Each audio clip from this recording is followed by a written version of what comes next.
ज्योतिषाम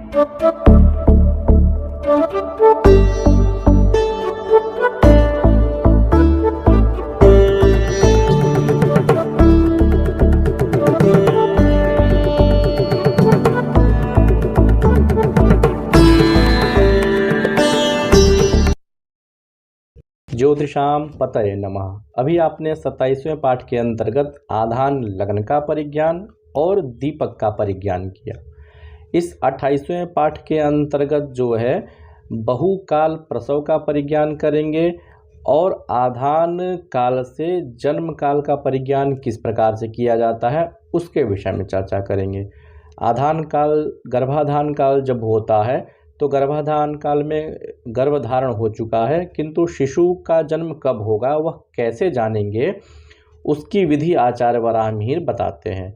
और इसके अगले वाले वीडियो में उत्तरार्ध वाले वीडियो में कुछ प्रसव ऐसे होते हैं जो बहुत दिनों बाद होते हैं, तो उनमें ग्रह स्थितियां किस प्रकार से होती हैं उसके विषय में भी आचार्य वराह मिहिर चर्चा करेंगे।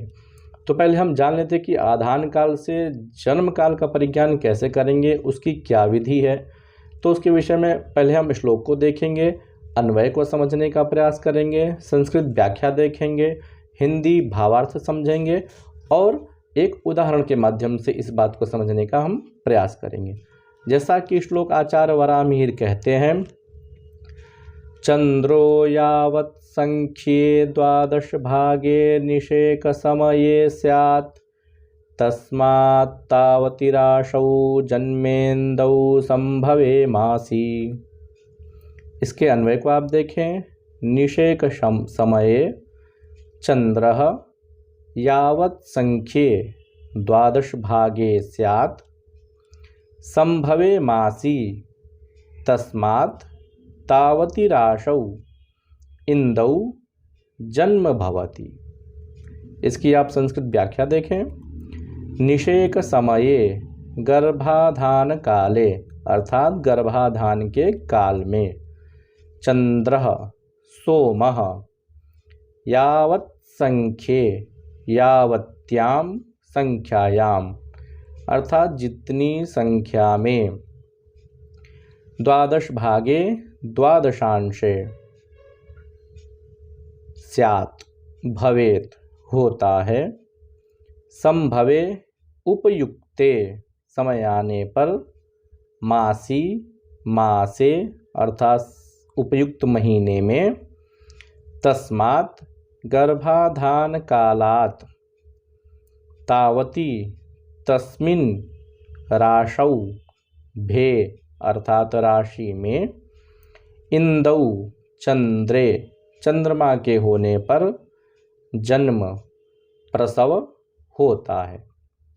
इसके भावार्थ को आप देखेंगे तो आचार्य वराह मिहिर कहते हैं कि जो गर्भाधान काल होता है, गर्भाधान काल में चंद्रमा जिस राशि के जितने द्वादशांश में होता है और वह जितनी संख्या होती है तो उतनी संख्यक द्वादशांश तुल्य जो है दशम मास में जब प्रसव होता है या नवम मास में जब उपयुक्त समय आता है प्रसव के लिए, तो जन्म काल गर्भाधान काल में चंद्रमा जिस राशि के जितने द्वादशांश पर है तो प्रसव काल में भी चंद्रमा उसी राशि के उतने संख्यक द्वादशांश पर जब आएगा तो ही शिशु का प्रसव होता है।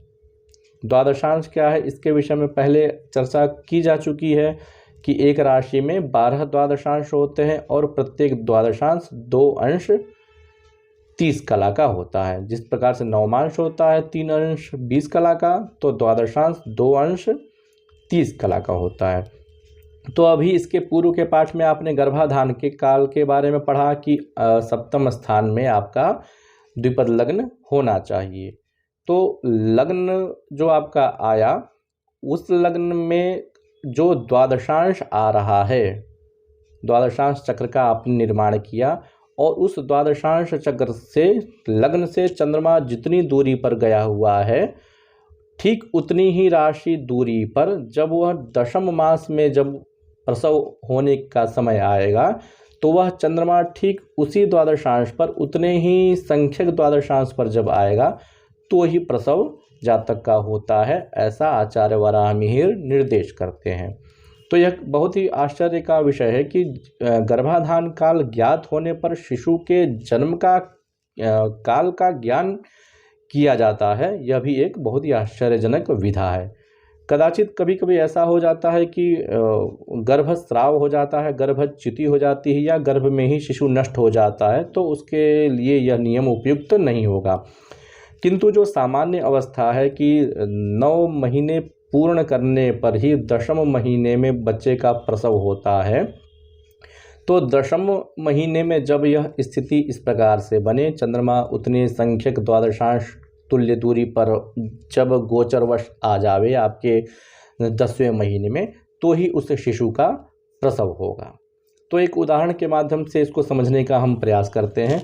आप यहाँ पर देखें, आधान लग्न में धनु लग्न है और द्वादशांश चक्र जो है 10वीं राशि का है, अर्थात मकर राशि का है। तो धनु राशि, आधान लग्न में धनु राशि है और सप्तम में द्विपद राशि है।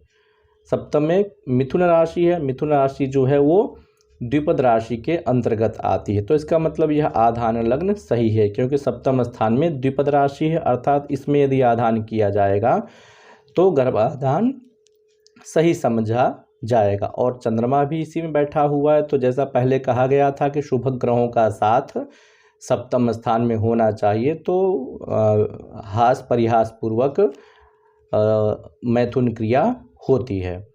अब यहाँ पर हम द्वादशांश चक्र देखेंगे। तो द्वादशांश चक्र में आधान लग्न में द्वादशांश चक्र में शनि का नवमांश है, अर्थात मकर का नवमांश, मकर का द्वादशांश यहाँ पर है। द्वादशांश चक्र में मतलब शनि का लग्न आ रहा है जो मकर लग्न है, और वहाँ पर चंद्रमा बैठा हुआ है मकर लग्न में ही, द्वादशांश चक्र में मकर लग्न में ही चंद्रमा बैठा हुआ है। अर्थात चंद्रमा जो है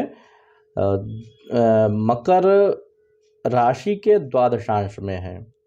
तो यदि इस प्रकार के लग्न में, धनु लग्न में और मकर के द्वादशांश में यदि गर्भाधान होता है, तो ठीक यही स्थिति जब 10वें महीने में आएगी तो वहाँ पर जातक का जन्म होगा, शिशु का जन्म होगा, ऐसा समझना चाहिए। मतलब चंद्रमा जो 10वें महीने में जब मकर राशि के द्वादशांश में प्रवेश करेगा तो ही शिशु का जन्म होगा।